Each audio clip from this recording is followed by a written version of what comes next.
друзья, студенты, профессора, преподаватели. Я должен с огромным удовольствием сказать, что мы имеем честь сегодня принимать у нас в институте госпожу Готtemoeller, заместитель государственного секретаря Соединенных Штатов Америки, человек очень хорошо известный и в своей стране, и далеко за ее пределами. This is my first opportunity to speak about a subject that I've been talking about all over the United States. First at Stanford University in October, then at the University of Seattle in January, and then at Yale University not so very long ago. So you're my first audience of students in Russia, but I wanted to talk to you today about 21st century statecraft and the use of the information revolution in 21st century diplomacy. Thank you very much to the rector. He's my great friend, and also my well-respected professional colleague. I'm so happy to be here again at MGIMO and to have a chance to speak. So thank you for your kind introduction. As you probably all know, I am the chief negotiator on the U.S. side of the New START Treaty. Anatoly Antonov was the chief negotiator on the Russian side. It's just had its first birthday. The New START Treaty has just passed its first birthday, and it's been very successful in its implementation. As Foreign Minister Lavrov has said, the New START Treaty is a new gold standard for agreements of this kind. Not only does the treaty facilitate a strengthening of the security of Russia and the USA, but it will also have a positive effect on international stability and security in general. I could not agree more. And New START was just the beginning. President Obama made it clear in his now famous Prague speech that the United States is committed to seeking the peace and security of a world without nuclear weapons. He reiterated his vision in Seoul earlier this week. In his remarks at the Nuclear Security Summit, the President said that he knew that this goal would not be reached quickly, perhaps not in my lifetime, but I know we have to begin with concrete steps. In order to pursue the goal of a world without nuclear weapons, we're going to have to think bigger and bolder. With this in mind, I have been challenging myself and my colleagues in Washington to think about how we use the knowledge of our past together with the new tools of the information age. I look at a crowd like you and I realize you understand these tools of the information age a lot better than I do. I'm still trying to figure out how to use my iPad. But for you, this is all very, very natural. As I said, I've been talking to students all over the United States, and I really welcome this chance to talk to you here in Moscow today. I'd like to talk first about the changing nature of diplomacy, and then talk about how I think the new information technologies can help us on the road to zero. Diplomacy today is very different than it was at the dawn of the nuclear age. I think your careers, if you go into diplomatic service, will be much, much different than the careers that diplomats have had up to this point. Treaties and agreements are not being formulated anymore in smoke-filled rooms by old and grizzled diplomats who are taking endless amounts of time to get those treaties done. More often, diplomacy is happening in the open and at quicker speeds. We diplomats must learn to work and thrive under the new circumstances of the information age.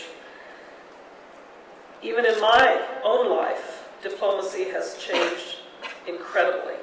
I was a junior member of the U.S. START delegation in 1990 and 1991, an experience that served me very well in negotiating the New START Treaty in 2009 and 2010. I remember how things were done back then. Masses of paper had to be shuttled among our delegation, our U.S. delegation, and between the U.S. and the Soviet delegation. We were constantly burning out Xerox machines, and faxes flowed back and forth between Geneva and Washington. You probably don't even remember fax machines. How many around the room know how to operate a fax machine? Oh, I see a few hands going up. So there are a few who know about fax machines, but it's really like a dinosaur. It's pretty much disappeared forever. When the New START negotiations began in April of 2009, the world had changed. The U.S. and Russian delegations launched into the negotiations committed to keeping them respectful and businesslike, even when we did not agree. And we had to agree to disagree in private. That was very good considering how quickly information flowed between Geneva and capitals and could flow also out to the public, out to the press. So it was very important to keep that commitment to confidentiality. For me, the biggest change in how we did business was email. Instead of making hard copies and waiting days or weeks for what we call snail mail, обычная почта, we instead were sending emails back and forth, and it really sped things up, made things so much faster. We could get word back from Washington sometimes within hours for both classified and unclassified messages. After some discussion, we also agreed with our Russian colleagues to exchange negotiating documents electronically, although on disks and not by email. There's a famous story from the START negotiations in the 1990s about how one night our delegation went down to the Russian mission, which was right down the hill from the U.S. mission in Geneva, and there was no guard at the gate. It was late at night. That's what happens in negotiations. You end up working all night long sometimes to get things done. So our delegation said, wow, and we could see on the other side of the gate was our diplomatic counterpart. So it wasn't me, but the American diplomat said, well, I'm going to throw this over to you. And he took the satchel of documents and threw it over the gate of the Soviet mission. And his counterpart caught it and said, thank you very much, and went back to work in the Soviet mission. Well, you can see that even in this small case, having a CD that you could hand through the bars of the gate would make a big difference to communication. So even in that small way, electronic communications made a big difference. In my view, these new approaches to the formal negotiating process, especially our new digital toolbox, were a big factor in the fast pace of our negotiations. It was exactly 1 year from our first meeting in Rome in April of 2009 to the last meeting of the technical protocol group in April of 2010. No longer bogged down by paper processes, we could move a lot more quickly. Nowadays, I don't have to wait until the next time I travel to Geneva or here to Moscow to talk to my counterparts. I can call them up, I can send an email, sometimes I even send a text message, and we can communicate much more quickly in that way. And someday, before too long, I hope to be able to go across the hall from my office and sit in a conference room and send basically a message to get a video conference up and running, and to be able to talk by video conference with my counterparts around the world. It would really cut down on jet lag. The rector and I were just talking about jet lag and how difficult it is to deal with sometimes. So I'd be very happy if I could have video conferences with my counterparts here in Moscow. Now let me turn and talk about the new technologies of the information revolution and how they might apply specifically to arms control. I think we need to be thinking in new ways about how new agreements can and will be verified, monitored and verified. Today we verify that countries are fulfilling their arms control treaty obligations through a combination of information exchange, notifications of weapons status, on-site inspections, and national means, including so-called national technical means. National technical means are big assets, such as observation satellites and phased array radars, that individual countries manage and control. It's long been a rule of arms control treaties that we don't interfere with each other's national technical means. We allow each other these ears and eyes to monitor treaties. All of the elements I've listed work together to form the verification regime of an arms control treaty. I should say what we mean by effective verification of arms control treaties. Ambassador Paul Nitze, one of the most eminent and senior U.S. arms control negotiators since passed on, I'm sorry to say, defined it as follows. If the other side moves beyond the limits of the treaty in any militarily significant way, we would be able to detect such a violation in time to respond effectively and thereby deny the other side the benefit of the violation. That's what we call effective verification, and it has been the benchmark for verifying compliance of arms control treaties. To help meet this benchmark, I've been asking myself, okay, what has the information revolution produced that can help us to verify treaties? I recognize are not invented overnight, and we don't understand the full range of possibilities inherent in the information age. But I think we would be remiss if we did not start thinking right now about how such new technologies apply. I want to emphasize that what I'm talking about today are ideas. This is not a policy statement. These are not finished kind of approaches, but they are ideas that I want to put out for you to think about and to begin to get some feedback and some new ideas about how to proceed. Our new reality is a smaller, increasingly networked world where the average citizen connects to other citizens in cyberspace hundreds of times each day. They exchange and share ideas on a wide variety of topics. So why not put this vast problem-solving entity to good use? Today, any event, anywhere on the planet, could be broadcast globally in seconds. That means it's harder to hide things. When it's harder to hide things, it's easier to be caught. As we say, the neighborhood gaze is a powerful tool. I think that these kinds of approaches can help to make sure that countries are following the rules of arms control treaties and agreements. Open source information technologies improve arms control verification in at least two ways. Either as a way of generating new information, first of all, or as analysis of information that is already out there. For example, the Defense Advanced Research Project Agency in the United States, we call it DARPA, launched a red balloon challenge in 2009 in recognition of the 40th anniversary of the Internet. DARPA held a competition where 10 red weather balloons were moored at visible fixed locations around the United States. The first team to identify the location of all 10 balloons won a sizable cash prize, $40,000. Over 4,300 teams from around the world took part, composed of over 2 million people from 25 countries. A team from the Massachusetts Institute of Technology won the challenge, identifying all the balloon locations in an astonishingly short time of 8 hours and 52 minutes. When I talked to DARPA about this project, they thought it was going to take 48 hours. They were really surprised when MIT came back with the answer in 8 hours and 52 minutes. Of course, to win in such a short time, the MIT team did not find the balloons themselves.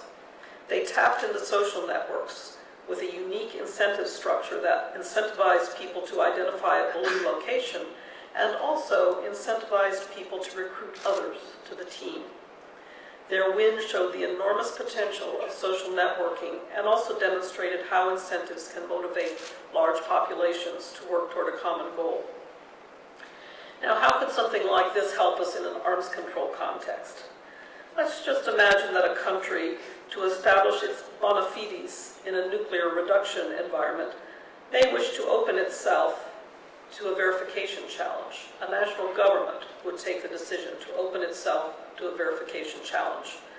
It could seek to prove it was not stashing extra missiles in the woods or a fissile material production reactor out in the desert.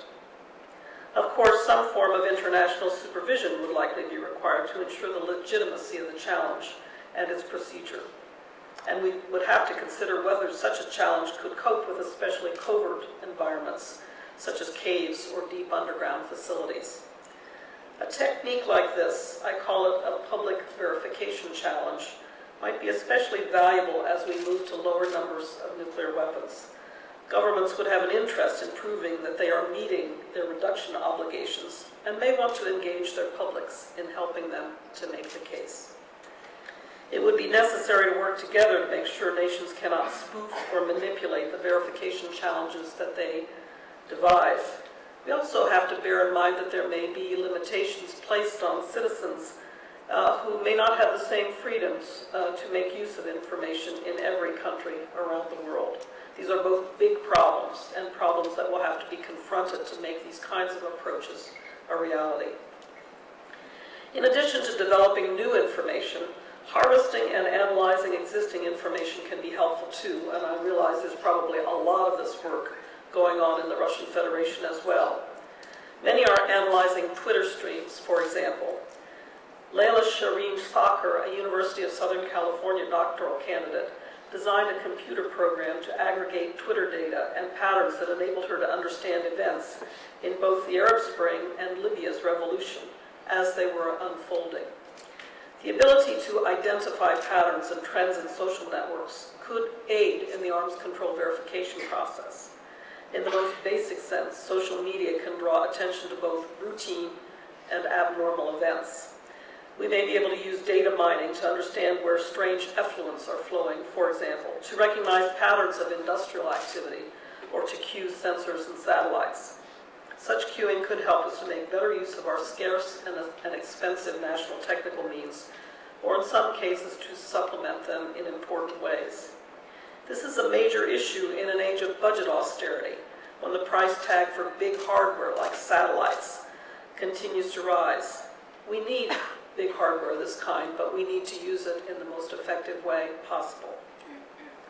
In the same vein, we should think about what there is to gain from using open source geospatial databases like Google Earth. Of course, NGOs, students, and private citizens have been using open source satellite images for research for some time now. Did you know that George Clooney, the famous actor, has made use of these kinds of methodologies? He's one of the most famous and well-known men in the world, of course. But in conjunction with NGOs, academic institutions, and businesses, George Clooney created the Satellite Sentinel project. SSP uses commercial satellite images to systematically monitor and report on threats to human security in near real time. Digital globe satellites passing over Sudan and South Sudan capture imagery of potential threats to civilians there. The satellites can pick up types and varieties of helicopters, tanks, and multiple rocket launch systems, among other items of concern.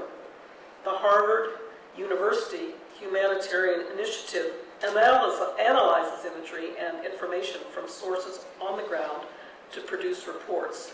Then, the Enough Project releases the reports to the press and policymakers, sounding the alarm by notifying the news media and civic groups.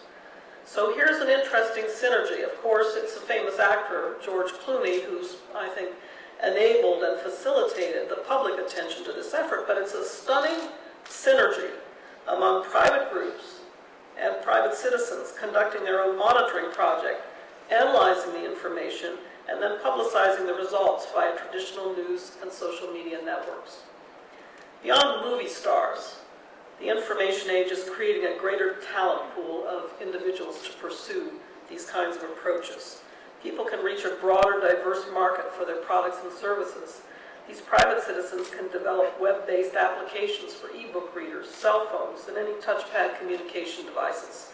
This kind of crowdsourcing lets everyday people solve problems by getting innovative ideas out of their heads and onto the shelves. And here again, I know that the role of Russian technologists and Russian information experts has been among the most innovative in the world.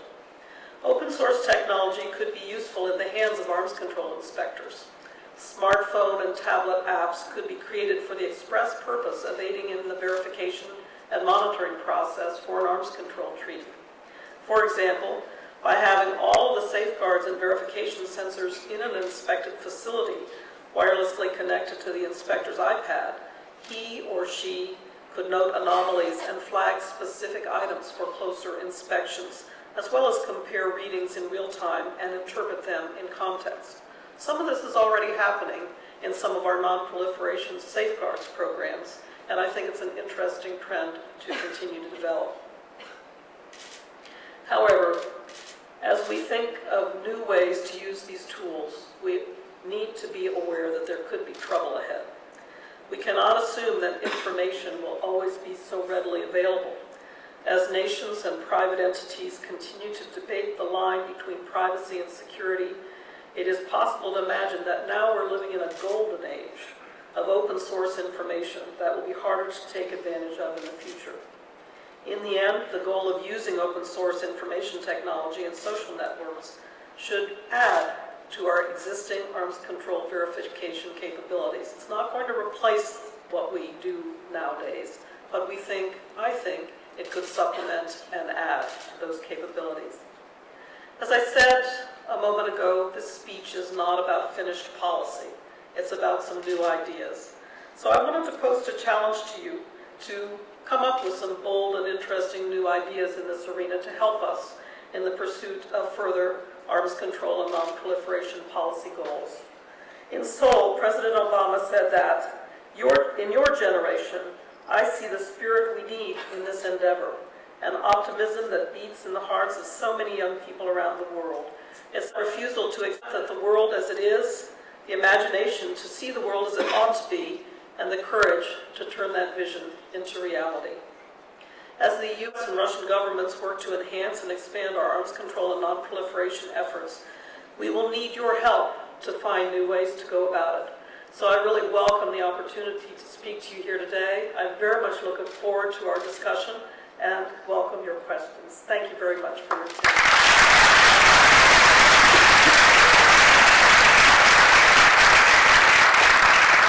Thank you very much, Rose, for the presentation. And now we have some time for Q&A session. Пожалуйста, профессор. Во-первых, спасибо за ваше выступление. Может быть, yeah. Okay. Как всегда, очень интересно, четко расставляете акценты, но я вот с учетом того, кем вы являетесь, не могу не задать этот вопрос, который будет немножко отходит от основной темы. Но... Нас всех волнует, естественно, будущее российско-американских отношений, в том числе диалога по стратегической стабильности, вопросам контроля над вооружениями, где, в общем, чего греха таить, наступила определенная пауза, о чем вы говорили, да, когда вчера вот выступая в фонде, в московском центре Карнеги. Может, это такой немножко очень широкий вопрос, но вот с учетом того, что вот эту паузу надо как-то преодолевать, вот не могли бы вы вот поделиться вот с вашей точки зрения, что в основном должно быть сделано, чтобы вот это преодолеть и вновь начать диалог по этой важнейшей, в общем-то, проблеме, от которой, безусловно, зависит будущее всего человечества. Спасибо. Well, as this is a student audience, you well recognize the value of homework. At least I hope. And your rector hopes that you recognize the value of homework. Домашняя работа. I think that this is an important homework period in the U.S.-Russian relationship. We did an enormous amount of work in the last several years in first negotiating and then in both countries ratifying the New START Treaty and bringing it into force. Now we have to think about the future. I know an issue that has been much on the minds of leaders both here in Moscow and also in Washington in the United States is the subject about how are we going to cooperate on missile defenses. It's a very difficult and complicated issue. Of course, there are concerns about missile defense developments over time beginning to undermine the strength of the strategic offensive capabilities of the Russian Federation. So that's a very serious matter, and it must be considered very seriously. In our view, the more we get our technical experts together to talk about the technical details of the so-called European phased adaptive approach that the United States and its NATO allies would like to develop in cooperation with the Russian Federation, the more your technical experts understand about the technical capabilities that would go into that phased adaptive approach, the more your confidence will grow, Russia's confidence will grow in the capabilities of that system, and you'll, we hope, understand that it will not, in fact, undermine Russia's strategic offensive deterrence. So I was actually very encouraged when President Medvedev and President Obama spoke to the press in Seoul, and both of them placed an emphasis on getting technical experts together to talk about this important subject, because it's high time, I think, that we get down to that kind of домашняя работа. Thank you. Дорогая Роуз, очень рад видеть вас в МГИМО. И хотел бы, я доцент Ахтамзян, мы встречались, начиная с периода более чем 20 лет тому назад. Я хотел бы задать вопрос, связанный с только что завершившимся саммитом в Сеуле. В какой степени Россия и США могут внести свой вклад в решение проблем ядерной безопасности, особенно под углом зрения борьбы с ядерным терроризмом? Thank you. You know, it is really, I think, a remarkable partnership that the United States and Russian Federation have developed over the 20 years since the breakup of the Soviet Union, and it has come about through some very, very hard work, both between our nuclear scientists in the so-called laboratory-to-laboratory program of cooperation, between our militaries, our ministry, your Ministry of Defense, our Department of Defense, in the so-called cooperative threat reduction program. But we have developed a very pragmatic and very extensive working relationship to enhance the physical protection of weapons usable nuclear material. And now that experience is being applied beyond our bilateral relationship, beyond the United States, Russian territory, to other countries in the world. And that is the meaning of a number of initiatives that have gotten started that the United States and Russia co-chair. For example, the global initiative to counter nuclear terrorism is one that the United States and Russia co-chair, and it's all about capacity building elsewhere in the world. It's about building capacity in other countries. There are now 85 countries that are participating in this effort, but it is U.S. and Russian leadership that is really making this this counterterrorism effort work. And I agree with everything that was said in Seoul during the summit about the threat of nuclear terrorism being the biggest threat we face today. We don't face a threat from the Russian Federation. The Russian Federation doesn't face a threat from the United States or from the NATO alliance. It's these more difficult and more hidden threats, the threat of nuclear terrorism, that we have to figure out in very, I would say, complicated ways. We have to figure out how to fight against. And so I think that is, in my view, one of the top priorities we're going to have to tackle together in the coming years. So I'm glad we have some programs already established where the U.S. and Russia are putting to use the good experience that we've gained over the last 20 years on physical material protection, control, and accounting. Very much. First of all, on behalf of the students of GIMO, I'd like to express our gratitude to you for your visit to our university and for your interesting lecture on new technologies in the policy. But my question is more closer to weapons and the situation in the Middle East. I'd like to ask you a question. Don't you think that the recent rise in the amount of conventional weapons in the region over the last few years will lead to more human rights violations in such countries as Syria, for example, and to other measures taken by the United States in particular to prevent weapons spreading in the region? Thank you. That is a very good question, because of course I think we are all concerned about the flow of weapons around the Middle East, and concerned about arms race tendencies among some countries in the region. Again, we've been trying to take a very direct approach, and frankly, in some of these areas we've been working very closely with the Russian Federation. Let's take the problem of man-pads. I'm not sure how to say man-pads in Russian, but these are these shoulder-mounted kind of rocket launchers that can be used by individuals and transported pretty readily. We call them man-pads. And there was a great proliferation of such weapons around the Middle East in places like Libya.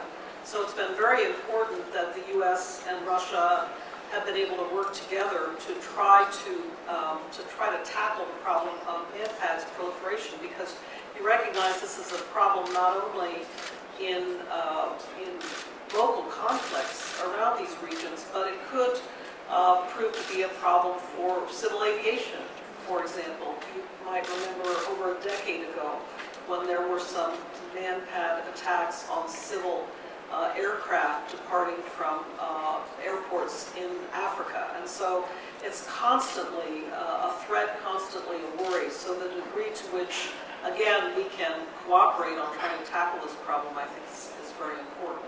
So I would say you point to a very real threat, and it's one I think that's best tackled if we can figure out ways to do it together.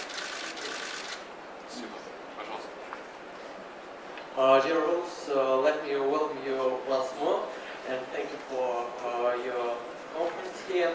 I'd like to stress that the history of the relationships among our country and the United States is very rich and has had both good and bad times.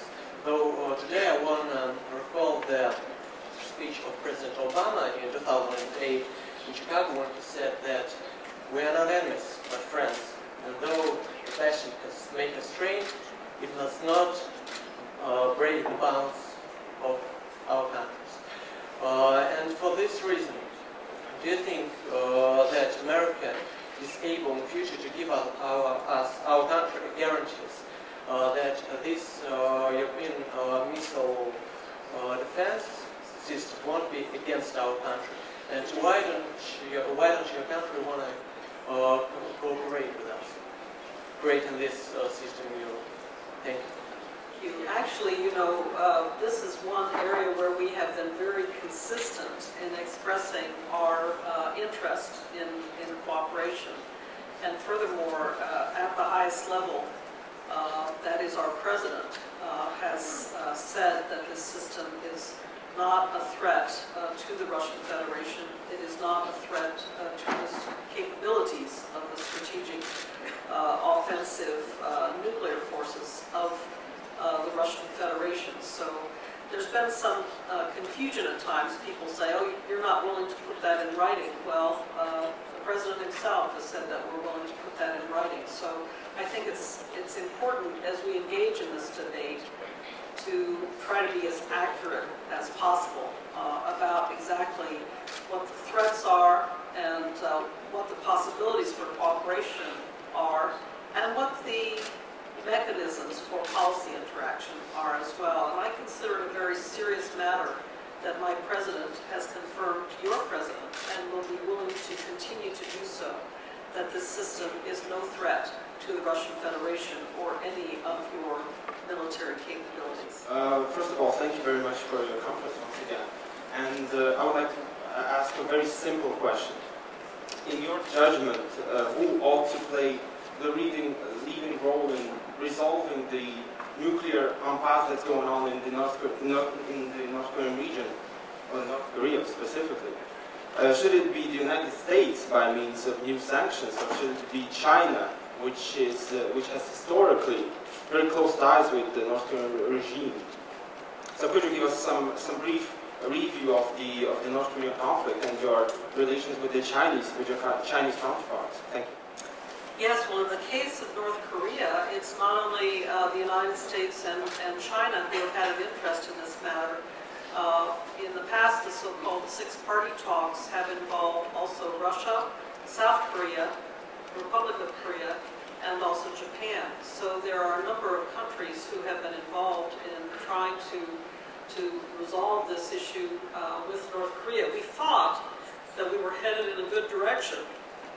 Again, back in February, we call it the so-called Leap Day agreement, because on the 29th of February it was agreed, we thought, that the North Koreans would cease to conduct the activities of concern to us with regard to both their missile program and also their nuclear program, and began to take some steps to establish, again, their bona fides in a way that would enable us to return to the six-party talks. Unfortunately, we've been very concerned about the announcement of a long-range missile test coming up in mid-April. They are saying that it's a space launch, but we are very concerned that it's, in essence, a test of their long-range missile capabilities. So at the moment, we're not in a very good place with regard to North Korea, but it is important to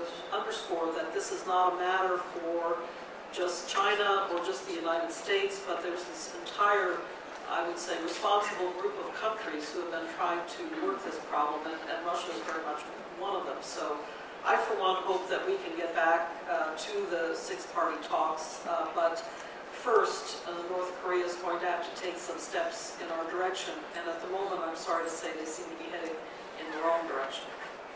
I'd like to ask you a question, whether it will be possible to reduce or at least limit the number of nuclear weapons, as well as to prevent them from getting into the wrong hands, especially when the countries like Pakistan haven't agreed to the Conference of Disarmament. Thank you. Thank you. That's a very, I think you have to consider, when you're thinking about the threat of nuclear terrorism, you have to consider a very wide spectrum of threats. Some of them are much worse than others. At this end of the spectrum, you have to be worried about even things like radiological sources that are used for cancer treatment in hospitals. If radiological sources got into the hands of terrorists, they could be used to create a so-called dirty bomb. Now, a dirty bomb is not going to kill a lot of people, but it would spread terror. It could contaminate an area of a city for a very significant amount of time. So we care about getting radiological sources under control and ensuring that they're well accounted for by hospitals, by cancer treatment centers, by other universities that are engaged in that kind of work. Then you go to fissile materials. Fissile materials are materials like highly enriched uranium plutonium that can be used in a nuclear weapon. Do we care? Yes, we care, because it's possible that if a terrorist organization got their hands on enough fissile material that they could produce a crude nuclear weapon. So we're concerned about controlling fissile material. And that was the purpose of the Nuclear Security Summit in Seoul that took place last week, and there'll be another one in 2014. The first one was in 2010. The whole idea is to get fissile material under better, safer, more effective control over the next now 2.5 years. So between 2010 and 2014, a 4-year plan to get fissile material under better control around the world. And then the final, at the most difficult end of the spectrum, is the problem you point to, that nuclear weapons could go missing. Loose nuclear weapons could be stolen, could fall into the wrong hands. And that is, I think, the important impact of the work that we've done with the Russian Federation over the last 20 years, is to raise awareness of the need to make sure that nuclear weapons and fissile material are under the highest standards of international protection, monitoring, and accounting, to ensure that we really have a good idea where they all are and they are protected, and to raise awareness among countries all over the world about this problem. So whether they have fissile material or warheads, that they have a very high standard of protection and control. So it's not by any means a problem that's been solved, but it's one that we've been paying a lot of attention to. So we hope over the next couple of years that these standards will be more universally applied on an international basis. So much for such an outstanding presentation. I have the following question. What do you think is the approximate time of having the goal of zero achieved in terms of nuclear disarmament and non-proliferation? Thank you. Well, I mentioned that President Obama has said several times that this is a long-term goal. He has said very clearly, not in my lifetime. And he's a pretty young man. He's younger than I am. So I think we're looking at it as a long-term goal. But the importance of this as a matter of U.S. policy is it's placed out there a very, very clear goal to de-emphasize nuclear weapons in U.S. military strategy.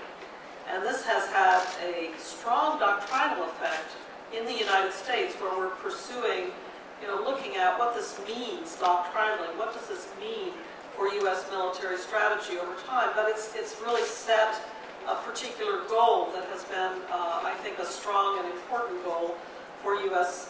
policy going forward. But when you think about getting to zero nuclear weapons, you recognize, as does the Non-Proliferation Treaty, which also places as a goal eventual nuclear disarmament.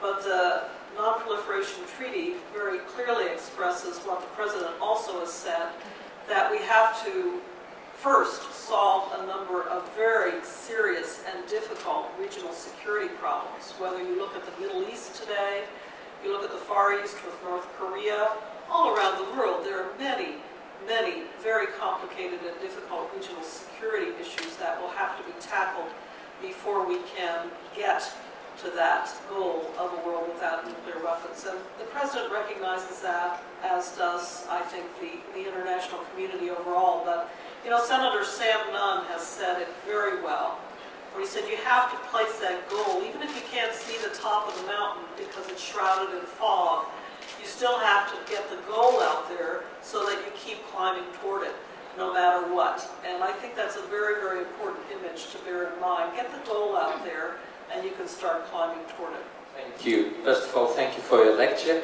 And my question is as follows. As we know, the politics of openness and transparency in diplomacy have proven to be very effective in the relations of Russia and the USA. However, it seems hard to involve some countries of the Middle East and Pakistan and North Korea into this system and to persuade them to open all their data and involve them into this transparent diplomacy. Do you think it is possible to involve them into the system, and how long may it take? It's, again, a very good question, and one I think that we have to consider in a very deliberate and serious way. But when the Non-Proliferation Treaty Review Conference took place in 2010, we laid out a particular goal of getting the so-called P5 together. The P5 are the nuclear weapons states under the NPT. They include the United States, Russia, UK, France, and China. And now we have begun to meet on a regular basis. We met last June in Paris. We're going to be meeting again this coming summer in the United States, in Washington. And just the fact of getting us together on a regular basis, I think, is very important in beginning to develop the habit of discourse that will be very important going toward the future and beginning to develop an agenda that leads us to more cooperation on this nuclear disarmament matter. It's the same involving other countries such as India and Pakistan, to the degree that we have opportunities. And as a matter of U.S. policy, we've been saying to them, look, you're not a member of the NPT, but if you're going to have nuclear weapons, you need to have a high standard of policy. You need to step up to your responsibilities as a country that has nuclear weapons. And so we've been urging them, for example, to sign the Comprehensive Test Ban Treaty, to join with us in negotiating a fissile material cutoff treaty, because we believe that although they're not members of the NPT, the very fact, in my view, unfortunately, but the very fact that they have nuclear weapons nevertheless means that they have to take a responsible attitude on the international stage and pursue these areas of responsible policy. So we'll continue to press that, and we'll see what happens in the coming years. We certainly think that it's possible to develop partnership on these matters no matter what. And so sometimes I feel, I don't know if you have an expression in Russian, pushing a rock uphill. Sometimes I feel like I'm pushing a rock uphill and then it rolls back down again. But we keep trying to push the rock uphill on this kind of question. Thank you very much for your presentation. I really enjoyed it. I'd like to ask a very U.S.-centered question now, because I'm very concerned about some positions in our Congress And I think that our negotiations with the Russian Federation should be as most dissociated from domestic issues as possible. So hearing some declarations by John Kyle or John Bolton, very concerning for me sometimes, knowing that our partnership with the Russian Federation is so precious and that we hold a leadership role as regards to disarmament worldwide. So how do you think we can dissociate the issue of politics from the more technocratic, the more security-related issues that benefit both our reasons of state? How do you think we can dissociate? How do you think we can democratize, better connect our citizens to the public and diplomatic sphere? Because I thought that your comments on Twitter were very enlightening, and for that, I thank you very much. It's impossible. The reality of the situation, I would say, welcome to my world. The reality of the situation is that we can find technocratic solutions, and you in your careers will probably be working very hard to find policy solutions. As you say technocratic, I call them policy solutions to difficult problems wherever you work, whether it's in the banking world, in commerce, in diplomacy. You're going to have to tackle some very, very difficult substantive and policy problems. But there's always going to be aspects of politics that come and sometimes have an influence on what you're doing, particularly if you're in government service. There's no way to escape it. So I think the best answer is the way we handled the ratification of the New START Treaty, which it's no secret, it was difficult. There was a very tough debate in the U.S. Senate about the New START Treaty, and yes, some of that debate was definitely flavored by politics. And especially in a year like 2012, which is an election year, the politics get ratcheted up and up and up. So it's just the reality of the situation. I found that the best way to try to deal with it is to speak very honestly about the value of the policy for U.S. national security. In my case, I was arguing for the New START Treaty being in U.S. national security interests. So I was taking the treaty to the Senate, talking about the great details of the inspection regime, for example, the great details of the various procedures that are associated with it, and making the argument that it is in U.S. national security interests. I'm sure that your diplomats, your military men were doing the same thing with the State Duma and with the Federation Council here to make the case. But still, I'll tell you quite honestly that I had a lot of very tough political questions and a lot of very tough political criticism. It's just, it's part of our lives. It's the reality of the situation, and we have to deal with it. You made a good point, though, about public attention trust. One of the reasons I think that we had good success with the New START Treaty was that so many both public groups and various общественные организации became very interested in it. For example, some very, normally you would think of them as conservative religious groups like the Catholics and the Southern Baptists became very, very committed to the ratification of the New START Treaty because they do not believe in nuclear deterrence. They believe nuclear deterrence is immoral as a matter of national belief, of religion. And so they came to help us support the treaty in the Senate. So it is very important to get the word out to the public, get the word out to NGOs, to expert groups, to social organizations, and to make your case, because sometimes they can become very, very strong allies and be very helpful to your cause. So that's all I can say on that, but it's just the reality of the situation. Politics is always going to be with us. Рада, что существует взаимодействие на самом высшем уровне между руководителями России и Соединенных Штатов на этом направлении. И, конечно, дипломаты российские, американские, которые работают в этой области, они должны, как мне кажется, сотрудничать самым теснейшим образом. Я хочу пожелать успехов от имени всех присутствующих и спасибо вам за участие во встрече.